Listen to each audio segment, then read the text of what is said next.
2, 1. Hi, welcome to All Women. It's a new show by women, for women, where we embrace the F word, feminism.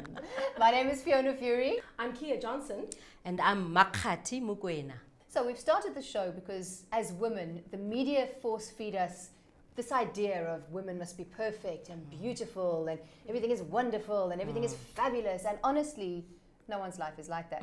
So we want to do a show where we talk about real stuff. Real issues with real women. With Right. real women, Yeah. and in a very real and honest way. Absolutely, looking at our authentic experiences without one size fits all mentality. Exactly. So what we're hoping to do through this show is to actually build, empower and uplift you. It's about uplifting ourselves and finding ways where we can be able to delve into our stories, the mess and the beauty of it all. We're not only talking to the real woman, we're also talking to the real man. What you can expect from this show is some very real talk, some very serious talk, a few tears, and a lot of laughter. We're shooting today in Hotel Verde in Cape Town, and the reason we're shooting here is because it's green, it's got a carbon neutral footprint, it's sustainable energy. Well, they're all about being energy efficient. I mean, and every single part of this hotel is energy efficient. They even have regenerative lifts as well. I think it's absolutely amazing what they're doing here. I wish that every hotel could be like this, hey? Even the toilets, they're using grey water for flushing. I mean, Yeah, That's pretty cool. Amazing. that's very cool. Yeah. And they support local artists, as you Yeah. can see all around us. At the whole hotel, if you ever come here, there's beautiful art all over in every single room. So in our first episode today, we're going to kick off with Yaaseen Barnes, hilarious, funny man and stay-at-home husband. We've also got Sylvia Walker, who's a financial expert and will tell us how to create our own wealth. well, we're also going to be chatting to Dr. Leila Sadin, who's an integrative medicine practitioner, as well as Andrew Rudge. He's actually the CEO of the Reach Trust, and he's going to be taking a look at literacy. We'll also be chatting to Lady Litza, who is a fantastic singer, and she's just released a single. And Bulelwa Badi, who is an aspiring filmmaker, who has a fascinating story to tell about her experiences. So stay tuned to All Woman. Ready? And 3, 2, 1.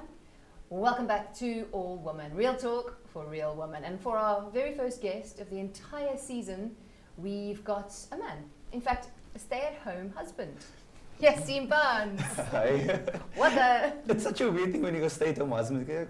I feel like that's my wife saying it's stay-at-home husband. Like that's what she's telling me. No. Know my place. It's in the kitchen and cleaning. Although, okay, if I'm fair, he is a bit more than a stay-at-home husband. He is a 2-time SAFTA Award winner. One of the funniest emerging comedians. I mean, you've been around for a long time, but I think you kind of almost hitting that A-list now. It's a work. It's all a working process to get to the next level so Yeah. that the country knows. Yeah.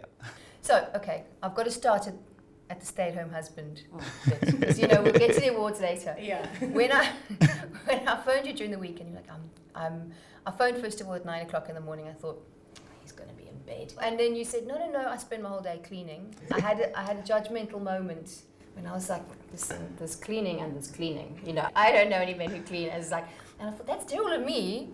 Because with this show, it's all about all women and embracing women of all different types. And I thought, well, maybe you can clean. I think my wife agrees with you as well because I can do like tidying. I can't clean because she'll come home from work and she'll go, I see you tried.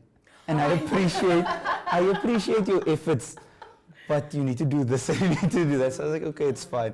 But it's that thing of I'm learning at the same time. Yeah. Well, being a stay-at-home husband, you know, I'm sure people must have asked you so many questions, you know, and I'm talking about the kind of challenges that you're facing when they're like, so you're a stay-at-home what? A stay-at-home man? What do you mean? So you don't work? Don't you get that? Especially because you're a freelancer as well. So people don't understand that you do have work, but it's like you manage your time around everything else, but you are at home. Yeah. It's a question I get a lot where people go, but you talk nonsense for a living and you stay at home all day. Are you unemployed? I get it from my aunties mainly like, so what do you do for money? It's like, no, I have a job. My job is to be there all day. And the thing is when you're a freelancer, you're constantly at work. If someone phones you at 10 at night, Absolutely. you go, yo, let me Yes. just sort this out. I'll contact you in the morning, but let's just do this now. Somehow, I'm so blessed to have a wife that understands the thing. Yeah. To know that I must constantly be, and that thing of someone can't make it, they phone me and they're like, yo, Yaaseen, there's 10 minutes, can you be here? Yeah. That thing of, then she goes, go make money, go pay That's the bills, so go pay the rent. sweet. And it's a thing of, again, we're both learning, so we constantly speak about everything. But just that thing of telling strangers, my job is, I work all day. Like even when I'm busy cleaning, I'm at the emails, I'm at the thing the whole time. I'm also thinking of stupid things that can be jokes. So the cleaning process, I've learned to make it almost like my, it's Like yoga. therapy, Yes, isn't it? my therapy and It's my your yoga, therapy where and I'm you like, go. doing with the jokes. And then I'm like, it's so serene, but also with the cleaning. Yeah, it's like Mr. Miyagi moves. Oh, wax on, wa- wax off. But I'm actually cleaning like a shower door as I'm doing the. So it's that thing of constantly being at my job of emails and writing at the same time. So let's talk about what you excel at, which is comedy. Comedy is the passion. It's the how do I say? It's the gift of making people laugh. And I feel like that's my place in this earth. Because the moment you laugh at something, you forget about your rent that must be paid, your irritating children. I like to say that I give people a holiday. Just for that moment that they watch me, and that's the only thing they focus on. That's all that I want to do, is just take them away from the world and show them nice times in their mind. That's amazing. How do you manage to juggle your day and fit in your comedy? Um, Your comedic life. So because my wife works in the day and I work at night, we have probably like 2 hours every day where we see each other. Right. And then weekends, that's the valuable time that's where we spend time together. And so anytime we have together, that's our time together. Okay. Our calendars are synced, because I go, this is the time I have off, this is the time I work, and then we work in those times as well, because it's very tough with the schedules we have at the moment. So I guess it's all about balance then. I mean, you have to sit there and discuss it with your partner, but kind of find your rhythm within your home as well. So my wife and I, we're also trying to teach our family a new rhythm. That thing of we don't because we come from a traditional community. We're trying to almost like change things of going, guys, we've seen it work like that, but we're trying something different because we're in a different space. Also, the career I'm in is not a traditional career as well. I'm not doctors, accountants and stuff. And it requires me to be in different spaces where I go to spaces that's not ours, or that's not really welcoming to me, but I must go there and represent for Muslim people, for colored people, for as a husband as well, and represent my family. So also there's some jobs that require me to be, I'll say we're going to the SAFTAs now as well, or we're going to the awards. And that thing of it's dope because I get to go tell my wife, here we're going on holiday. So I want to talk more about the two SAFTAs and the two shows that you won it for, because you won for writing, which is quite a technical process and a technical thing, and to be able to sit down and visualize and create a massive script. So through comedy or stand-up comedy, there's been a lot of branches that I've done, and writing was one of the things that I've learned and I've liked. So I'm learning as well. And with the team of both worlds, they're the people that do the ZA News and the Point of Order. And so they've helped me, and they've guided me as well as one that they've taken me in and they've nurtured me, and I'm learning the skills to write. When I write stand-up comedy, I write an idea, I say the thing, I go on stage and I do it. But now I'm giving it over to someone else to do. And that is sometimes almost, it's a great learning process, but it's also sometimes frustrating where you're like, yo, that's not...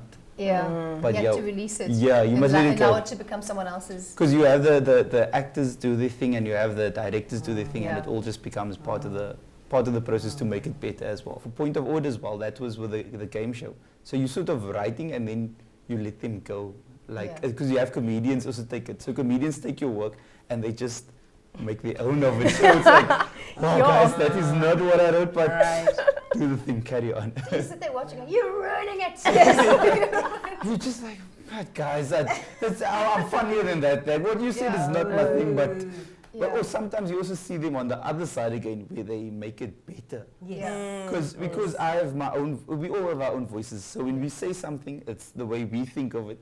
But when you let someone else do it, and then that's their voice and their perspective on it, and that becomes magic again on the other side. And then you're just like, thank you. Like, thank you for taking and making it better than what it must be. It's like they animate it in a way that you wouldn't even have thought of. It's beautiful, actually. It really is a beautiful thing. And a lot of comedians, I mean, I think especially with what is, surfaced with Jim Carrey and, Robin Williams, just that they come from these dark places and, but they're comedians, so they bring this, the element of funny, but they've got these dark, deep, depressing, places that they come from. Is that the same for you? Because you were talking earlier about how this is something that you're using to try and, better people's lives. I think in essence, when you're standing there and you're making a joke, someone is forgetting about that terrible negative moment and you're actually making their day or making their night. So do you feel sometimes that when you are in those dark moments that you draw your best comedy out of that? That's yes and no. It's a thing of, I think all of us have like down moments, and especially like for us, it's the extremes of the down moments and then the high moments. The high moments are very high because when you are doing well on stage, they call it like the joke coke, where you're like, yo, I love this feeling, and you start chasing it. And the thing of, we do a lot of shows where we don't even get paid, but we just love being in front of people and being on that high.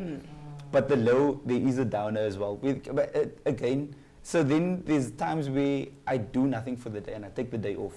And I just go, I'm going to potato. And I'm just going to watch TV. Not even watch, when you just... Veg out. You veg. My wife is such a cheerleader for me. I can't describe what a big role she plays in my life. It's just that thing of going, he's allowed to do that. He's allowed to be that. Also, there are times when she comes home and I didn't clean. And then she's like, it's fine. It's not every day it's like this. This one day in a couple of weeks, you're allowed to just... and then we also have days where we potato together. And then we remove ourselves from the world and we just watch. Like we just... It's like you're restarting your engine, basically. Yeah. So it's a time that you do need. Yeah. So you come across as so pro-woman, which is so nice. What is your view on feminism? Okay, and I'm speaking this whole show about my wife. So my wife is a publisher and she's worked on a book recently that Feminism Is.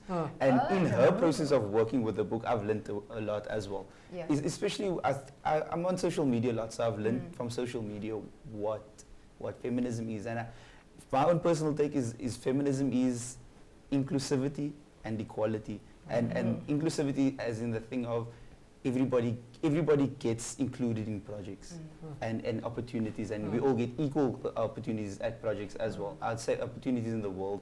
High five, my brother. Yeah, absolutely. And also feminism is also it's subjective. That thing of some people's feminism some people's feminism is different to other people's feminism. Yeah, that is right.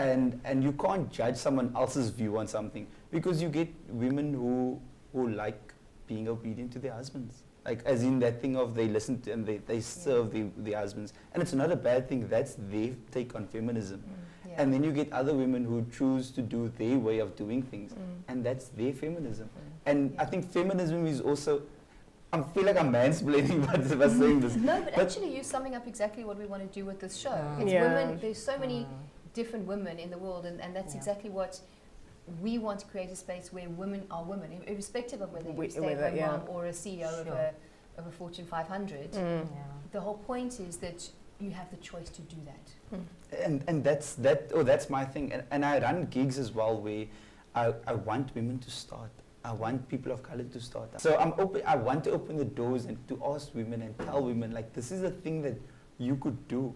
I run a gig where it's a sort of conservative Muslim audience, but my dream would be have a full female lineup perform for just women. And then I go, then my job is done. I've opened the doors and it's available, and they must know that it's an option.